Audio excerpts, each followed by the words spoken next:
আপনি কি জানেন শয়তান মানুষকে ধোঁকা দেয় কেন?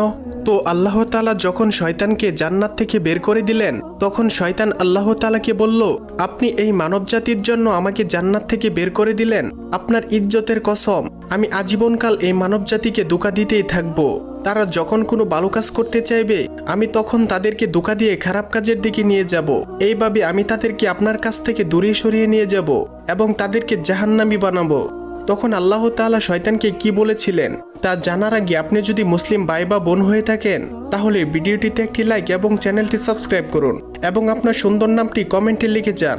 তখন আল্লাহ তাআলা শয়তানকে বলল, তুই সারা জীবন আমার বান্দাদের ধোঁকা দিবি, তাদেরকে বিভিন্ন প্রকার গুনাহ করাবি, তাদের মুনাফিক বানাবি, তাদের বেনামাজি বানাবি।